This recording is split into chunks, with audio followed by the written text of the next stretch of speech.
Okay, great.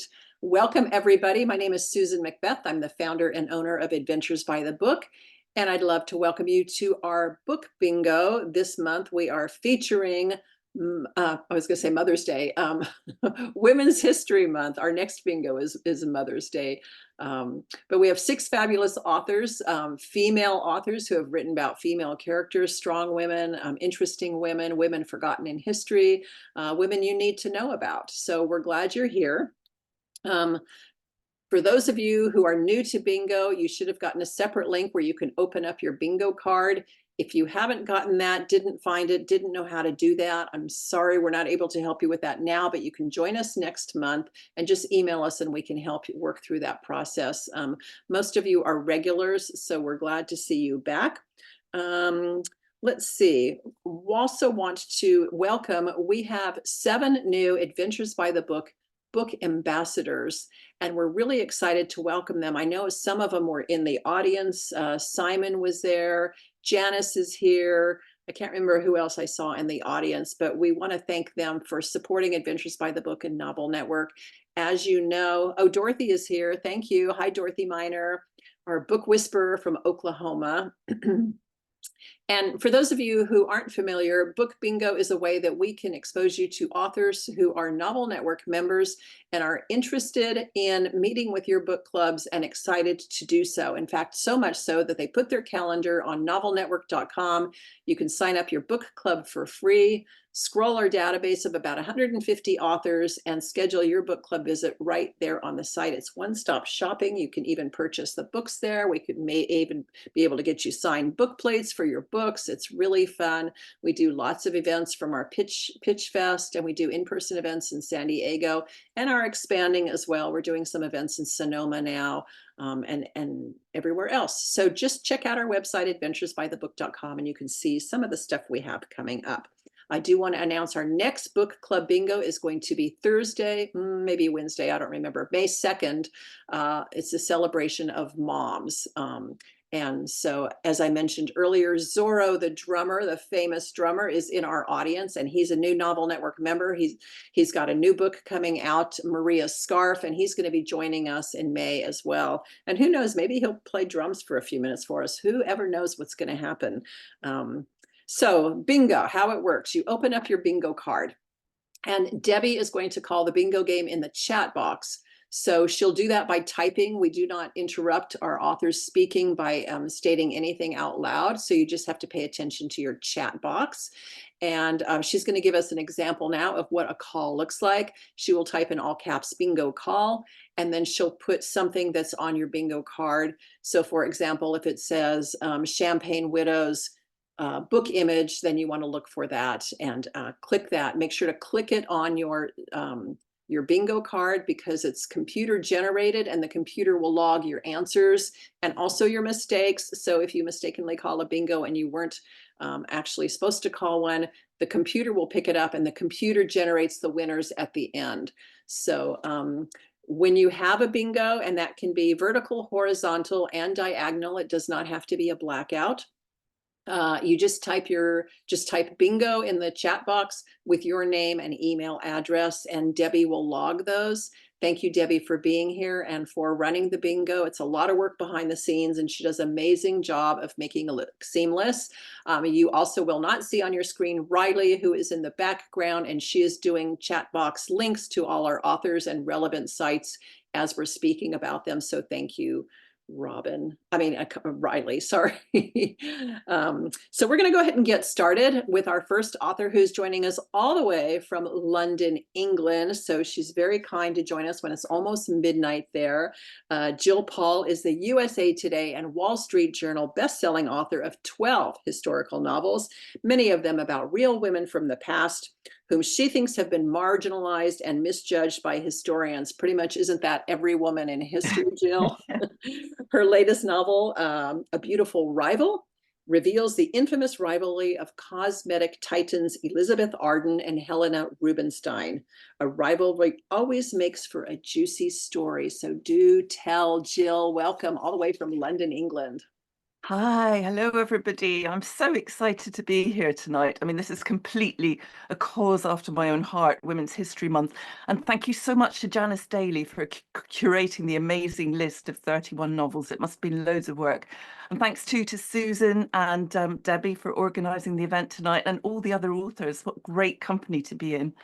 Very excited about that. So Women's History Month, it's about telling the stories of women who achieved great things in the past that maybe haven't been given credit for it. Maybe they've been sidelined or ignored by history books written by men, perhaps, who knows? So for A Beautiful Rival, I chose Helena Rubinstein and Elizabeth Arden. So you might wonder why. Well, if you've ever bought one of those face creams that claims to erase wrinkles or to, turn back time, and I have to say I'm a complete sucker for them. I buy them all. And this was all down to them. They invented this modern beauty industry idea that it was a woman's duty to be beautiful. In fact, Helena said, there's no such thing as an ugly woman, there's only lazy ones. And I don't totally admire them for this because they set this bar for women that, we had to, it played on our insecurities that we had to be beautiful in order to be successful as women. So this is not why I decided to write about them, I have to say. They were, and I'm going to try and pull up a PowerPoint at this stage. Let's see. Yes. Share. They were the most, can you see that? Yeah. Incredible businesswomen, the two of them, entirely self-made. They had no family money, no rich husbands behind them, and they started their businesses in an era when women couldn't possibly get a bank loan. I mean, that just wasn't going to happen. They just built it from the ground up. Helena in 1902 launched this miracle face cream, and Elizabeth in 1910 started a salon with all these state-of-the-art techniques like facial strapping, it was called. And they just, with the combination of, lucky timing, amazing marketing, and just sheer hard work, they built vast global empires. I mean, this isn't a day where everything was against, all the odds were against women doing this. And they managed it. And they expanded their empires through two world wars, the Great Depression, and they still exist. Their brands still exist today. But even their business achievements wasn't why I decided to write about them. And what really fascinated me was the fact that they were massive rivals. They hated each other, and they had a feud that lasted decades. They tried to poach each other's employees. They undercut advertising campaigns. They stole each other's products. They were forever planting negative stories about each other in the press. And I thought to myself, yeah, there's a story I want to tell there. That's quite fun. When I started on the research, though, I quickly realized that there was another story going on, which was that Helena was battling not just being a woman in business, but also being a Jewish woman in business. And anti-Semitism was a big bit of her story and something she had to combat every place she opened a salon. And of which she did, by the way. She could have changed her name. She could have changed her surname when she moved to the States, but instead she stood up to the bigots wherever she met them. And it all got a bit darker in the 1930s because she had family in Europe and, the Nazis came to power. But meanwhile, her rival, Elizabeth Arden, she's got the mildly fascist sympathies that a lot of, white upper class women did in those days. And so that really intensified the rivalry between them and made things get a bit bitter and much more personal than they had been in the past. So, they're both these just incredibly, they're both, I mean, they had a lot in common. This is the thing. You might think that they could have been friends. They were both real workaholics. They had cheating husbands. They were very lonely. They paranoid about who they could trust. And interestingly, they were both pretending to be something that they weren't. So Elizabeth, for example, pretended to be just every bit as upper class as the clients that she treated in her salon, and she affected a very posh accent. But in fact, she was born the daughter of a poor tenants farmer in Woodbridge, Ontario, a very difficult upbringing. Helena, meanwhile, always claimed that she'd studied medicine at Krakow University. She hadn't. She claimed she'd studied skin science with the top European specialists. She hadn't done that either. And she complained that she claimed that her creams contained these rare Carpathian herbs, which nobody's ever been able to find any evidence of. So they're both trying to pretend to be something that they're not, and they're really lonely. And you just wish they could have got together and compared notes and been friends. But, you know, hey, they were just too massively, massively competitive for that. But, you know, the decades went on, they both remained completely indomitable. Elizabeth started her own stables and had some very successful racehorses. And she stood up to the mob who were trying to fix races, who were trying to put pressure on her jockeys to throw races or trying to injure other horses to fix race results. And she called them out in the press. And even when they came after her, she was absolutely indomitable. She was not a woman that you could blackmail, believe me. And Helena, when she was 94 years old, she had thieves break into her Park Avenue apartment, tie up her staff, and burst into her bedroom in the middle of the night, demanding the safe key. And she said, I'm an old woman. You can kill me, but I'm not going to let you rob me. And she just refused to hand it over. And they left with just $200 they'd found in her handbag. She calls the police. I presume she untied her staff. And then she called a press conference to tell the world about it because she was never one to miss a chance for self-promotion. So as far as I'm concerned, it didn't actually matter what products these two were selling. They could have sold anything they turned their heads to. They were just amazing businesswomen who refused to accept that there was any limit whatsoever to what they could achieve in their businesses. And so I think, you know, they came before and they paved the ground for all kinds of business women who came after them, like Estee Lauder, who came immediately after them, like Sheryl Sandberg, even like Taylor Swift today. And that's why I think they deserve to be remembered in Women's History Month. And it's why I chose to write about them in A Beautiful Rival. And if we have another 30 seconds, I think I might have another 30 seconds. I just want to mention two other indomitable women who are in my novel that's coming out in August, Jackie Collins and Jacqueline Suzanne, whose first novels were published in the 1960s when publishing was an incredibly misogynist industry. And they stood up, they took so much flack from the literary establishment, the critics. They got sackloads of hate mail from people who hated the fact that they were writing about sexually liberated women. And they found a way to reach out, to bypass the critics and reach out directly to readers, and sold millions and millions of copies to people who didn't normally read books. And they really revolutionized the way books were sold. And I so admire them for that. So I wanted to give them a quick mention today. And that one will be out in August. But in the meantime, just thank you again for listening. I hope you all have a wonderful evening, and I'm sticking around to listen to all the other presentations. Can't wait to hear them all. Thank you very much. Thank you, Jill.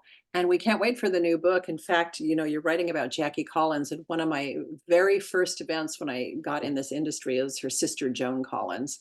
And boy, do I have stories to tell about that event, which I'm not going to Yeah. unless I had a few of those martinis in me. But thank you, Jill. Next up is Logan Steiner joining us from Colorado. Logan is a lawyer by day and a writer by baby bedtime. Her writing explores motherhood and the creative life. Her debut novel, After Anne, is for fans of Anne of Green Gables and who isn't a fan of Anne of Green Gables, and for anyone who loves learning about the real lives of authors responsible for creating one of our most enduring characters.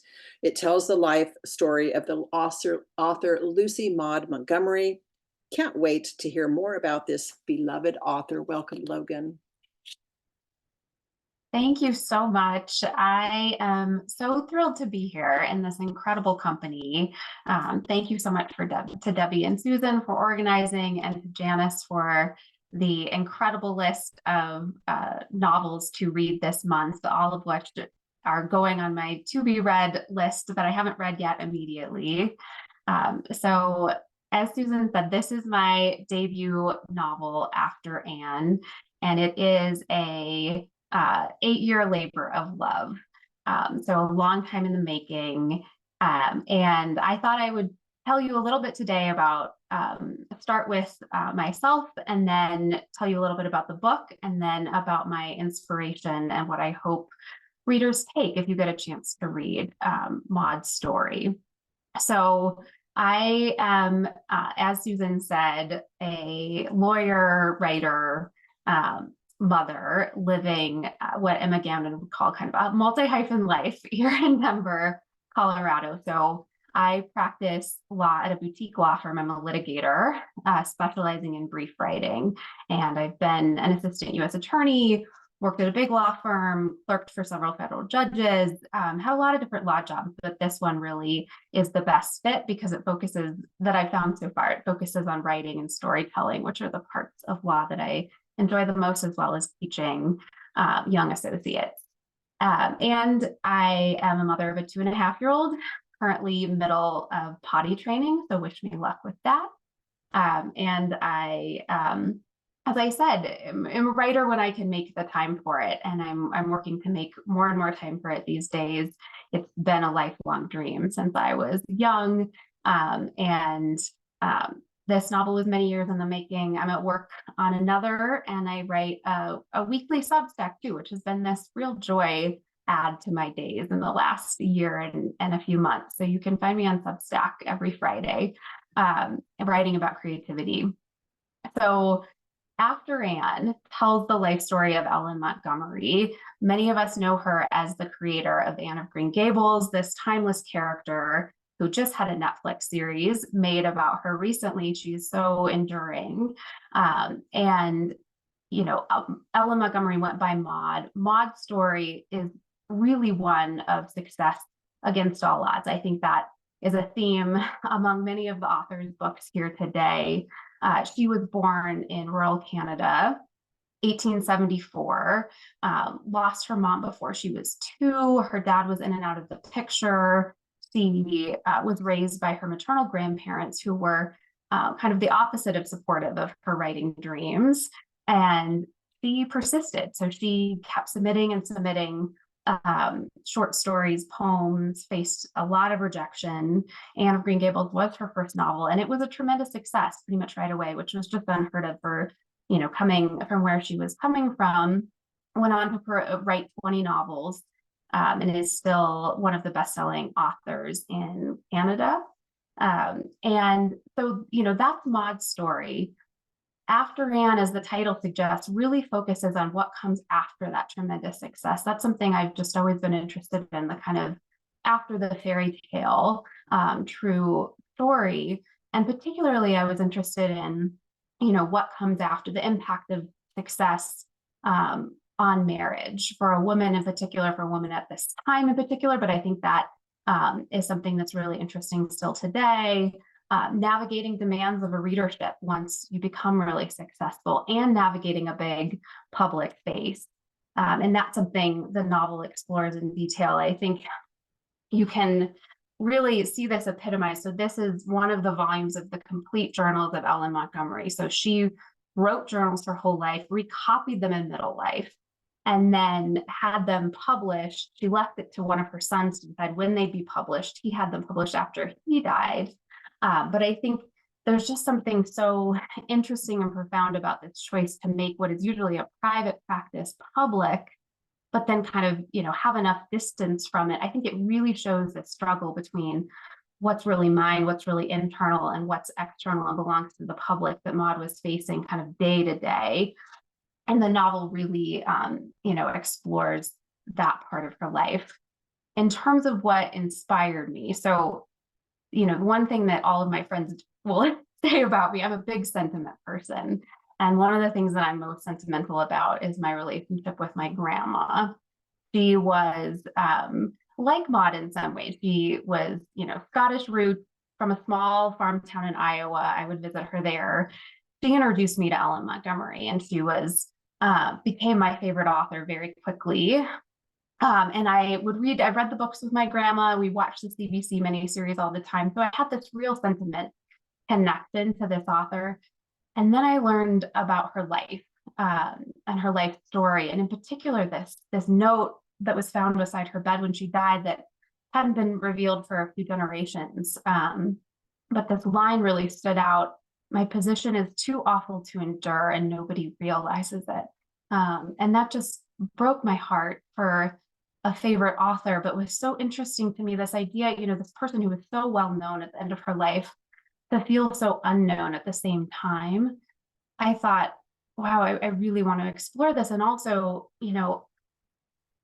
I think it's a relatable struggle. I think so many of us can feel so different than we look on the outside a lot of the time. And I think that there's a real timeless nature to that struggle. And so I really wanted to explore that. I thought it was so interesting coming in particular from the creator of a character who put her feelings out there for the world to see. That was something I loved about Anne.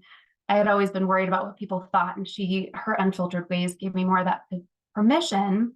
But then here's her creator at the end of her life saying, nobody really knows me and what I'm going through. And so I think Maud really had a lot of Anne in her, and also had this real struggle, a lot of a deep sense of propriety. And the book really explores how propriety can drive a wedge between the public and private self, and be just a really complicated thing to navigate.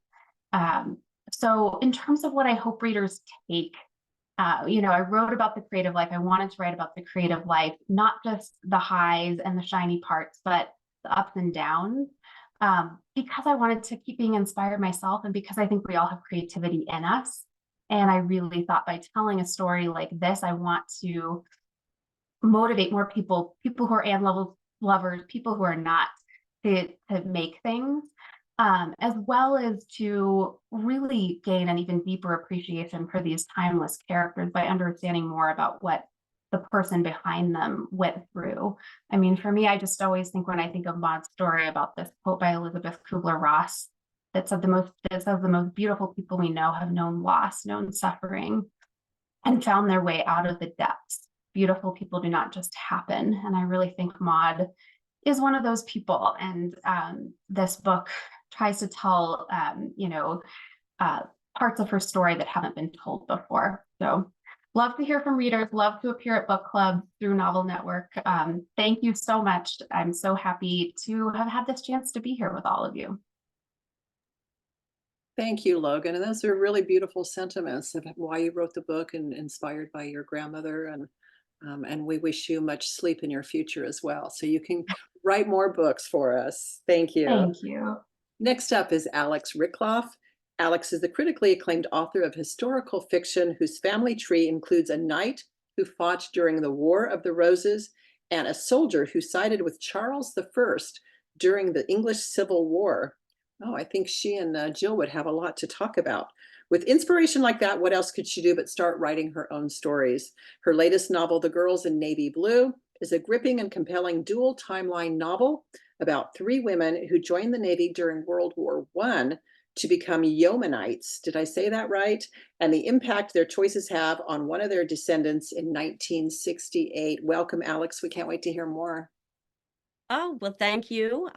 Thank you, Susan and Debbie, for inviting me to be part of this very special Women's History Month book bingo.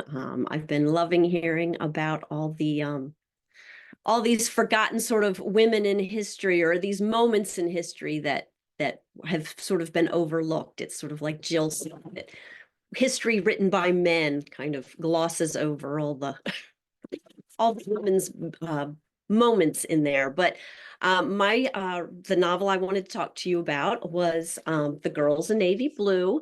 And this is a story about the yeomanettes. These were the U.S. Navy's yeomanettes. They were the first women to enlist in the military in a non-nursing role. And this happened during World War I. So a little bit about how I stumbled on this story. It was quite by chance. I happened to be reading an article online about Joy Bright Hancock, who was an amazing woman. She started in the Navy's Bureau of Aeronautics in the 20s and 30s, and joined the Navy in 1942 at the start of the Second World War as a WAVE, which was the Women's Auxiliary Arm of the U.S. Navy. But she quickly rose through the ranks during the war, and by the end of the war was actually heading the program, and stayed on afterwards to help with the transition of women into the regular Navy before she finally retired as a captain in 1953. And actually, I found out recently, just after I published the book, I found out just this past year that the Navy actually gives out a Joy Bright Hancock Award every year to a Navy service member whose leadership furthers the integration of women into the Navy. So she was obviously quite the mover and shaker in the Navy. But the article that I was reading said that she got her start in 1917 as a World War I yeomanette. And that was a term I'd never heard before. I'd never heard of these women before. I didn't realize that women served I knew about the Waves and the WACs and the Wrens and all these World War II auxiliary arms, but I did not realize that they were so active in World War I. So immediately I fell down the rabbit hole and was researching anything I could find, grabbing any articles or books or anything on these women. And what I found out was that actually it was almost 12,000 women who enlisted in the Navy between 1917 and 1918. They served mainly as secretaries and clerks, but really, as their need expanded through the war, they took on additional roles. So they ended up being switchboard and radio operators and code breakers and mechanics and truck drivers and couriers. They worked in military intelligence. They worked in munitions factories. They took on any role that the Navy asked them to, and they did it well, and in some cases, many cases, better than the men they were replacing. They served in bases all over the country during this time. They served in Hawaii, Guam, Panama Canal, and they even served in France during the war. So they were pretty much everywhere the Navy needed them to be. So how did they end up in the Navy in this capacity? Well, their service was a result of a severe manpower shortage. As we were ramping up to get into the war, the Navy quickly realized they did not have the manpower. They looked around and realized that nowhere in the regulations for land service did it state that the recruit had to be male. So they immediately took advantage of that loophole to put the call out for women to enlist. And the first woman to do so was Loretta Perfectus Walsh. She was a young woman from Pennsylvania. She joined up, she enlisted in March 21st, 1917. So her anniversary enlistment date is coming up soon. But by the end of that month, and this was even before we had declared war, so we were still, not even part of the war effort, over 100 women had joined her. So really, why did why was there such a rush? Why did these women want to enlist? Patriotism was obviously the main driver, just as it was for the men who were enlisting. They wanted to do their part for the war effort. They wanted to join up in solidarity alongside brothers and husbands and fathers who are already fighting or getting ready to fight. Many women were already involved heavily in the suffrage movement. So a lot of these women decided that this was a way to push their agenda, to push the effort, to prove themselves, and hopefully persuade the public that they deserve the right to vote. And then there were really simply those who joined up because it was a chance for adventure. It was a chance to travel and see new places. And in many cases live on their own for the first time and independent without family or relatives hovering. They were able to do this because the Navy offered them this financial freedom. They had a profession. And not only that, they were offered the same pay, that not only were they allowed to enlist, but they were given the same pay and benefits as the male recruits, which was a rarity in 1917. And obviously it's a fight we're still fighting here over 100 years later. So they served, as I said, they served in bases all over the country. They did everything the Navy asked them to do. But obviously, by the end of the war, they realized they started, sort of condensing the program. They stopped recruiting new women. And by 1918, most of the yeomanettes realized that their time of service was coming to an end. The last yeomanette left her post in 1921. but the effects of their service really changed America's outlook and views of what women could and should be doing. They opened up doors to many occupations that had previously been closed to women. And in fact, they did in many ways help pave the way for the 1919 passage of the 19th Amendment, granting the women the right to vote. So those yeomanettes, those suffragette yeomanettes who wanted to prove their point really did prove their point. So as you said, I can't speak. My novel is a dual timeline. It cuts between two time periods, 1968 and 1918. So in 1968, my main character, Peggy, is really reeling from some personal tragedies, and she unexpectedly inherits a cottage from her great aunt. This is a woman she's never met, doesn't really know very well. So as she's working to fix the cottage up and sort of put her life back together, she starts to receive mysterious postcards dated 1918 from a woman named Viv. And these lead her to begin to uncover her aunt's past during the war and this friendship between these three young women who served and lived in the cottage during the First World War. The second storyline cuts back to 1918 and actually introduces us to these three yeomanettes. So you have the wealthy suffragette, Blanche, who's there determined to prove herself the equal of any man. You have German-American Marjorie, who's joined up to prove her loyalty to an increasingly hostile country who were really starting to control the German-American population. Really, persecution became heavier and heavier during this time. And then Viv, who is on the run from the police and hiding out. So the story takes place over the summer and fall of 1918 as they forge this friendship, which is then threatened, of course, when Viv's past comes back to haunt her. So if you're a reader who enjoys historical fiction, if you like themes of family secrets and strong women and starting over, if you like stories that contain a little romance and a little mystery, and definitely if you like books set in beachfront cottages, because who doesn't like a book set in a beachfront cottage? Then hopefully you would consider reading The Girls in Navy Blue, because this is in its heart really a book, a story about an amazing group of women and who did so much to further the cause of equal rights, and yet really have all been forgotten. Like I said, I had never heard of these women until I, stumbled on this article just a few years ago. So I really hope that they're sort of get their due again this second time around.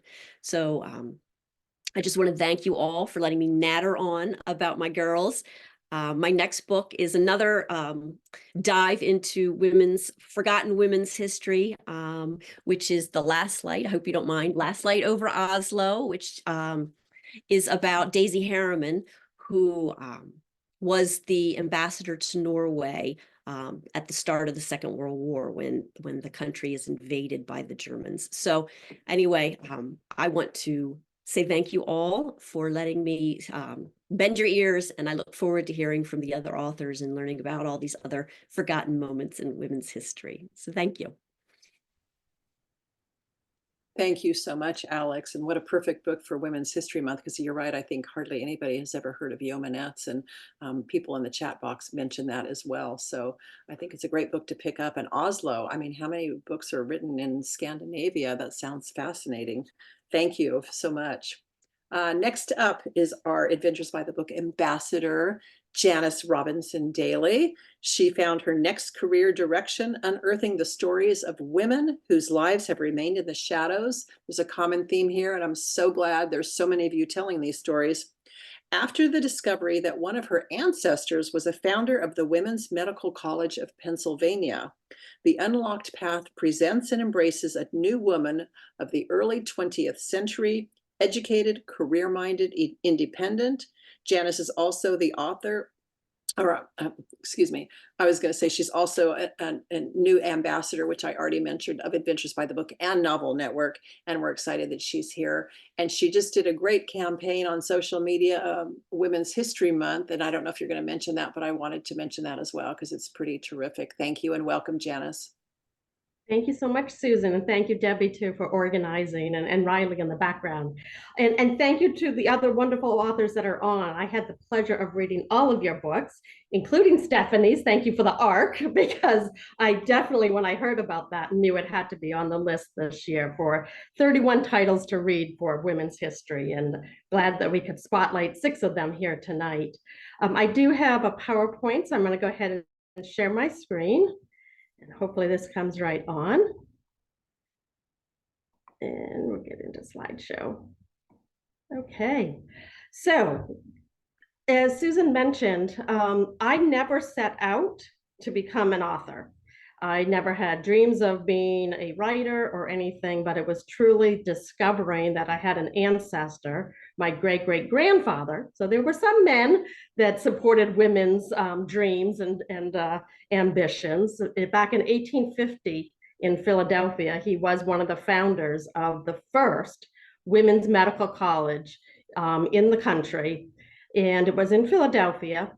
Actually became the longest running women's only college from 1850 all the way to 1970. There were a couple of other colleges in New York and Boston, but this was the first and longest running.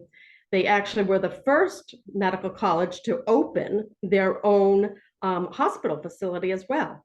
And that was primarily to give their graduates a job, because even once they graduated medical school, they still had a very difficult time finding anyone that would hire them.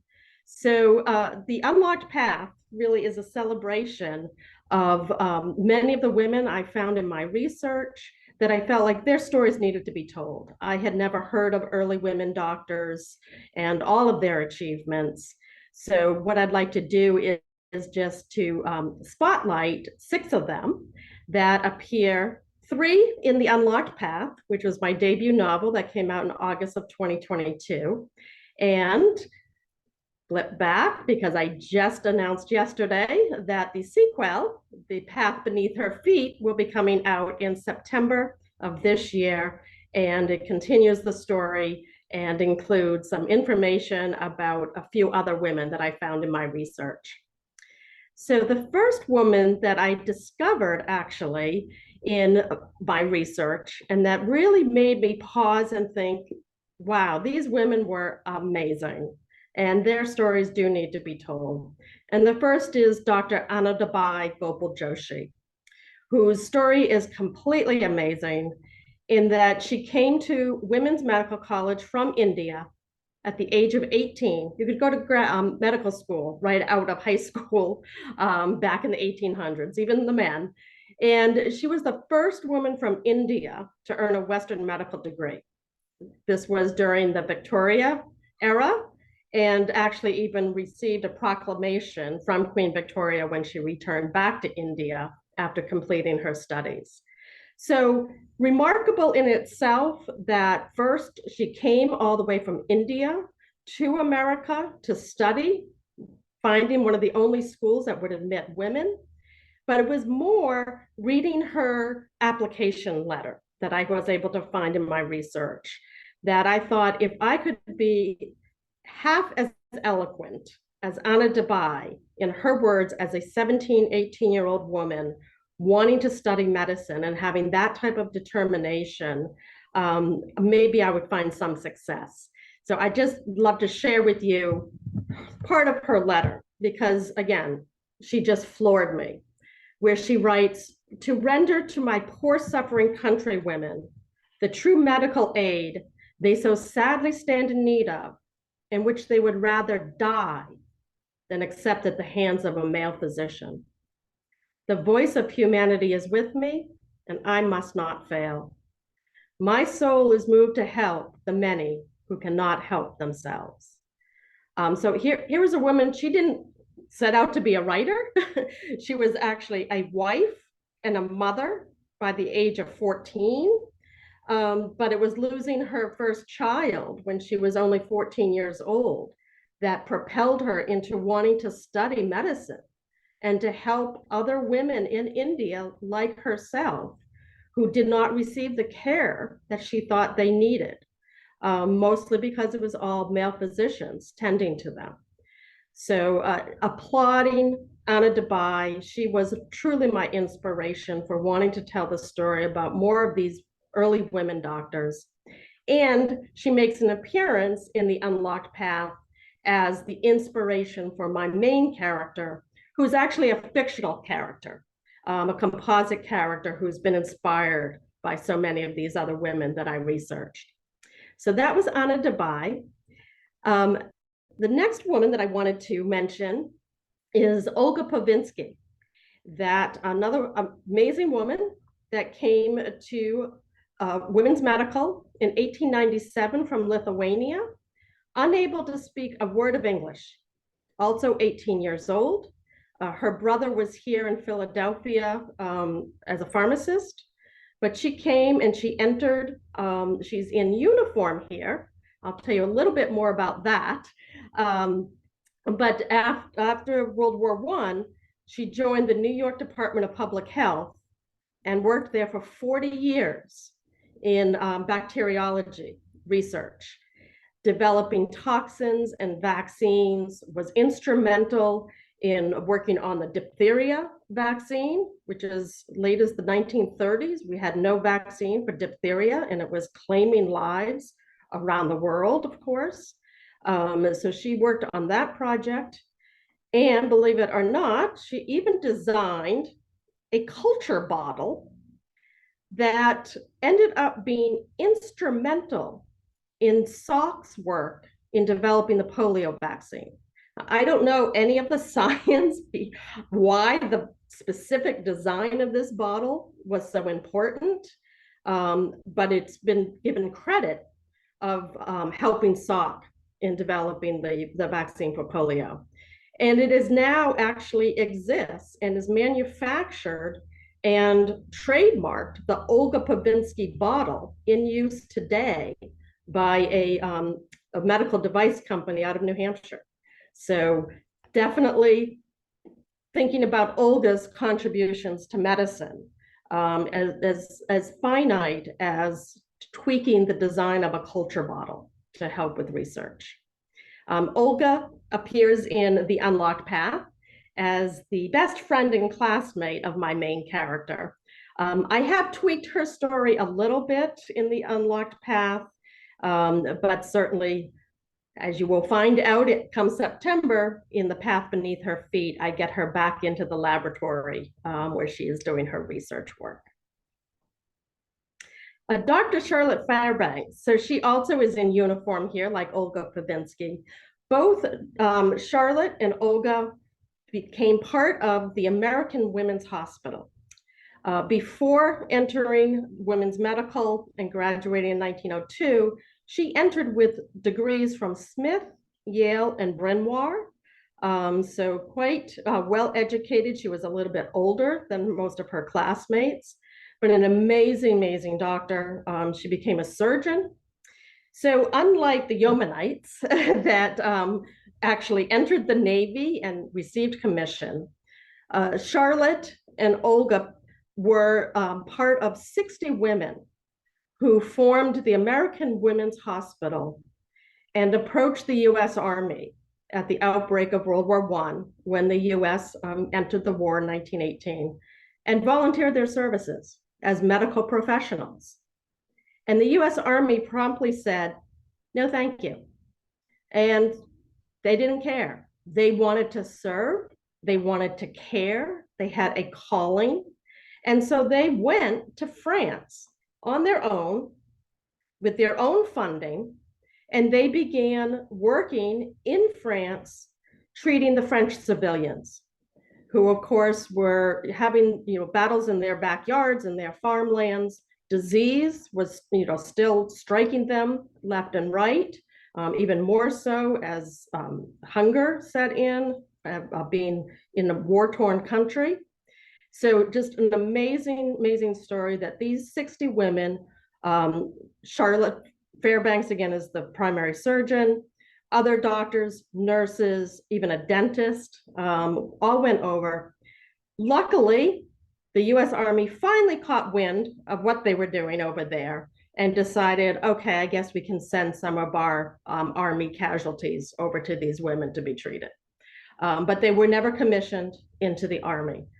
They were completely self-funded under the American Women's Hospital that they formed. They stayed on in Europe, many of them, and went to other war-torn and war-ravaged areas like Greece and Turkey and Syria, and continued to do work helping the civilians. So amazing, amazing women. Charlotte Fairbanks appears in The Unlocked Path, also as a classmate of my main character, and as an advisor, really, and even makes an appearance performing a surgery on a family member for my main character. So moving on into the Janis, I Yes. hate to interrupt, but our time is up. And I know we could listen to you all day, but I want to make sure we have time for our other authors as well. But you know what that means is that everybody needs to schedule a book club visit with you, and they can get the full story of all these incredible women. Sure, sure. Thank you. Sorry, I went a little long there. Just flipping through my other slides, just so you can at least we can listen to you forever. It's fascinating, and I hate to cut you off, but we do No need problem. we have room. And it's funny that you mention all these women. I mean, women like Olga. When we think about polio, we think of Dr. Jonas Salk, but how often do we think of the contributions that women made? So I'm so glad you're telling their story. Thank you. I do want to remind everyone, Riley's been putting in the links to purchase books from all our authors today. And this event set a record. We offer a discounted bundle of 6 books if you buy all the authors' books.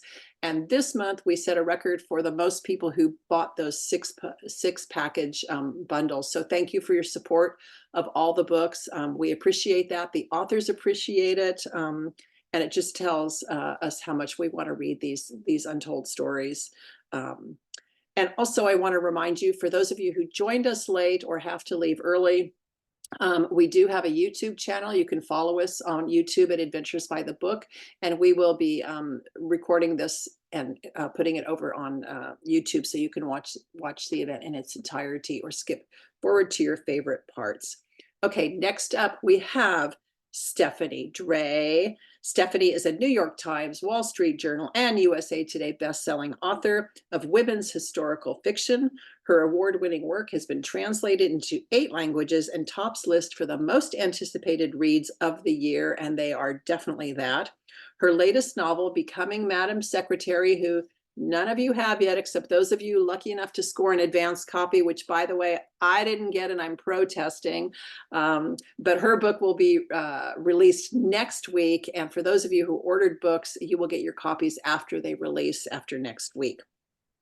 Becoming Madam Secretary is the captivating and richly dramatic story of Frances Perkins, one of the greatest political figures of the 20th century and an unsung heroine whose legacy is woven into the fabric of every American life.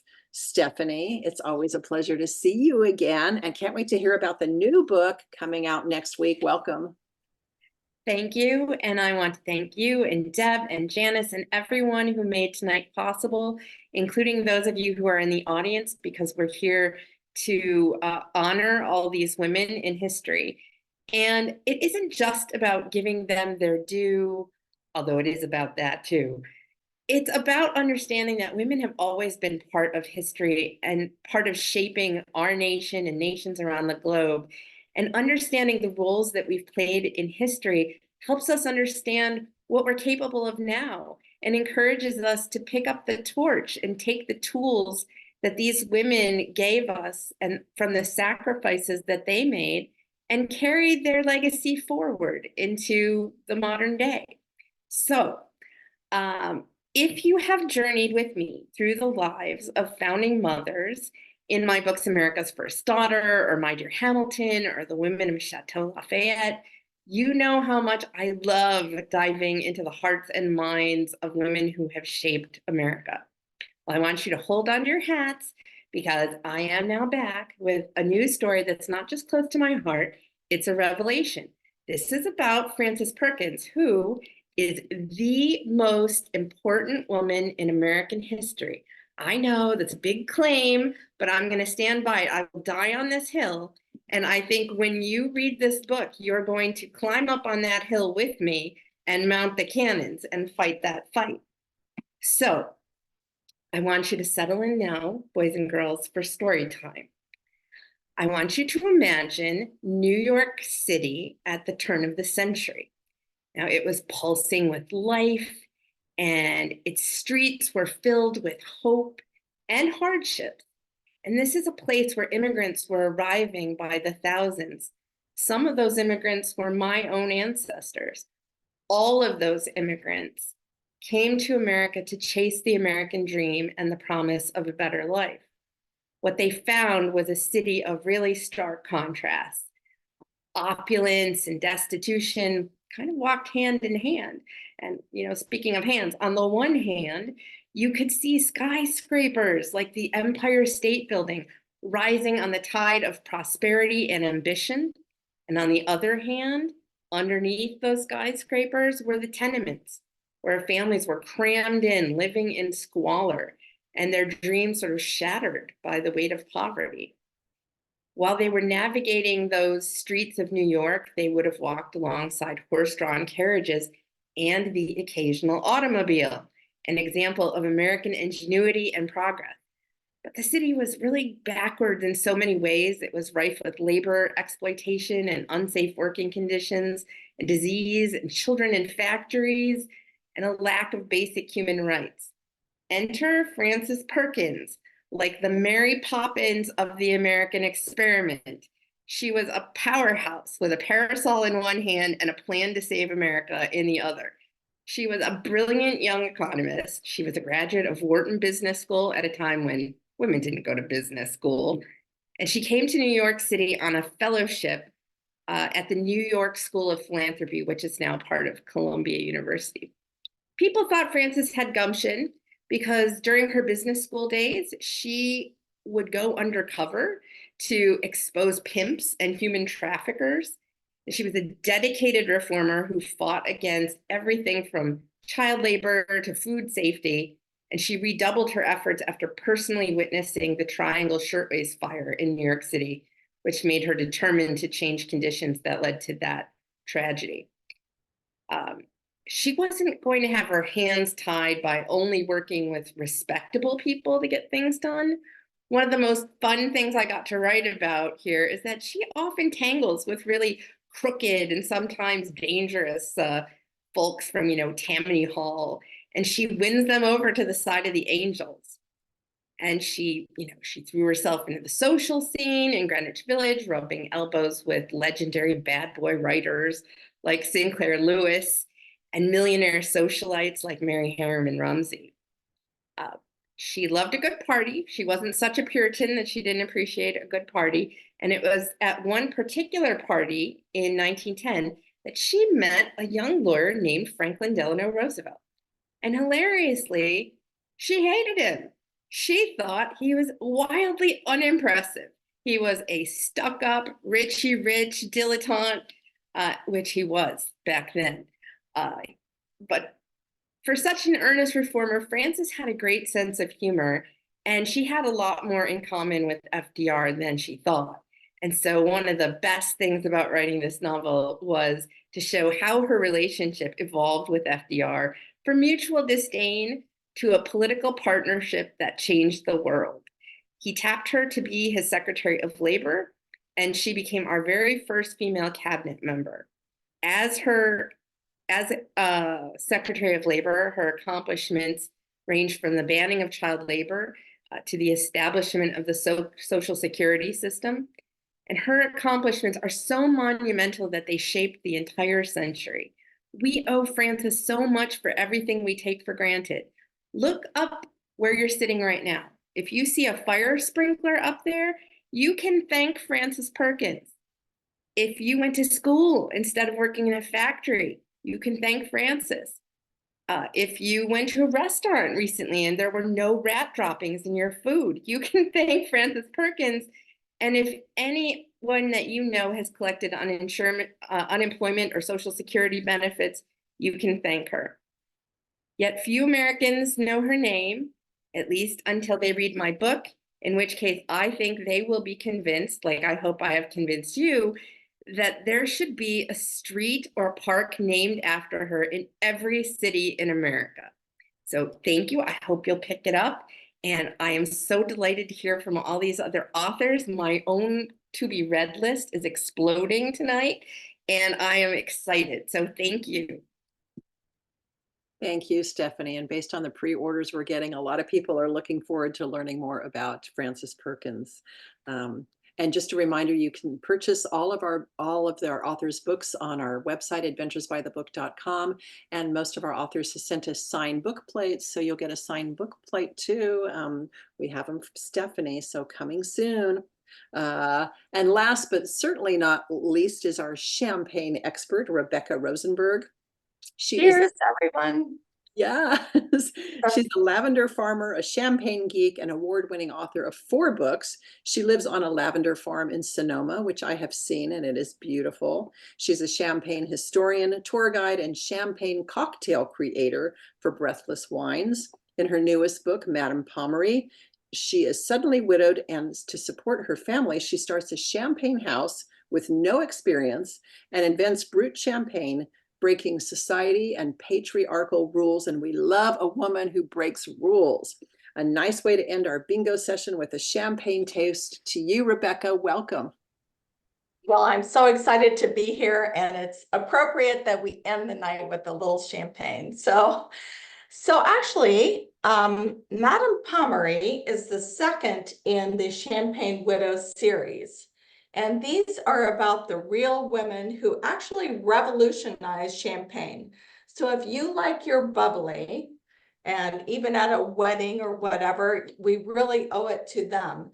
And they are different than a lot of the women that we've heard about tonight, because they came about it by accident in a way. But they're from, first of all, we have Veuve Clicquot. This is Veuve Clicquot. You've probably had that champagne or seen it.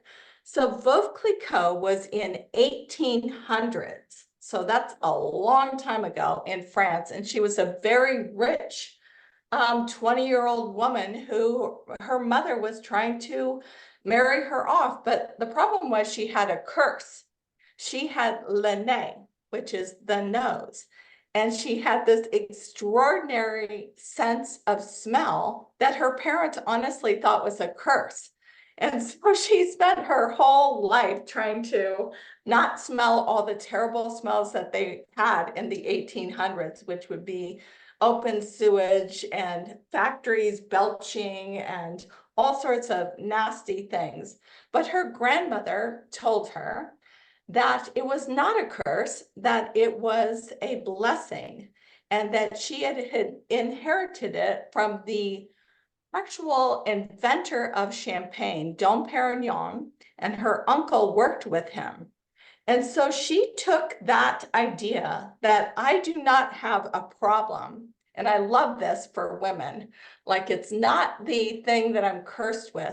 I'm going to use that and turn it around. It's the whole old making lemonade out of lemons kind of thing. So she had this curse, and she decided she would make champagne. But the only way she could do it, because a woman could not own a business in 1800s, was to have a husband that would start the business with her. And so she convinced her childhood friend to start this business with her, but he died 5 years later. And I will tell you that that's a very sad story that you'll have to read about. So she also had to deal with his mental illness. And at that time also, Napoleon Bonaparte was engaging in 15 years of trying to take over Europe. And she knew him because she was from a very wealthy family, and her father was actually part of his court. So she knew him all the time. But still, she started this company with her husband and found a loophole in the Napoleon Code that only a widow can own a business because they have to support their family. And thus came the idea of Champagne Widows. And actually, over the years, because I've been going back to Champagne for many, many years, I have discovered many Champagne widows because they would start these companies they could only start them if they were widows. So there are a number of them, and I will continue to write about them if I can find exciting ways to present them. So that is how Barbara Nicole Clicquot started this amazing business that is now probably the #1 champagne in the world. Here we are from 1800 to today. So that is impressive. And on her heels, Pommery, and this is this beautiful blue label, she decided 50 years later that she was old. She was 40 years old and her husband died and she had not worked. So in those days, 40 years old was old. And she had no experience at all, but because she lived in the same town as Veuve Clicquot, she knew that she could start this. So she started a winery too, a champagne winery, and she is the one that brought us Brut champagne. So pretty much all we drink today is Brut champagne. When it first was invented, it was super sweet, like sugary sweet, and it was cloudy. It was ugly, completely ugly. And Madame Pommery made it clear and beautiful. And she brought her fashion sense into the whole industry. And she also brought the fact that she had founded an orphanage. And whenever all the men were at war, she got those orphans and their mothers to work in her winery. So she was involved with that. So they have fascinating stories, and that's what I've got for you tonight. So cheers. Thanks for having me. Thanks for doing this. It's so much fun. And cheers to you, Rebecca, and to all our strong women, including our authors, as well as the women that they have written about. Thank you to everyone in our audience. Just a reminder that a lot of you called bingo tonight. And this is always the sad part, is just because you called bingo doesn't mean you win bingo, because we can only have 6 winners. And we choose by the computer. We let the computer choose for us. So we will go to our computer records after. And if we notify you tomorrow, that means you're a winner. If you don't hear from us, sorry, you were not a winner this time, but come play with us next time, because our next bingo is May 2nd. It's for moms, theme of Mother's Day. We have 6 amazing authors lined up for you that we're really excited about. But I want to thank all of our adventurers for attending. You guys have been always incredibly supportive of our authors, of literacy, of Adventures by the Book and Novel Network. Don't forget to go to NovelNetwork.com and register your book club for free. And you can check out all the amazing authors we have, including the 6 here tonight, and schedule your book club visits with them. Don't forget to go to our website, adventuresbythebook.com. If you haven't already ordered books from tonight's event, you can still do so, and you'll get signed book plates, and we'll send those to you. I think that's it. I want to thank our staff behind the scenes, Debbie and Riley and Sarah and Amber, for everything they've done to help make tonight's event a success. And especially to our authors, thanks to the 6 of you, strong, smart, successful women. We love celebrating you every time of the year, but especially during March and Women's History Month. So thank you all. Have a great night. And until next time, what is your next adventure by the book? Good night, everybody.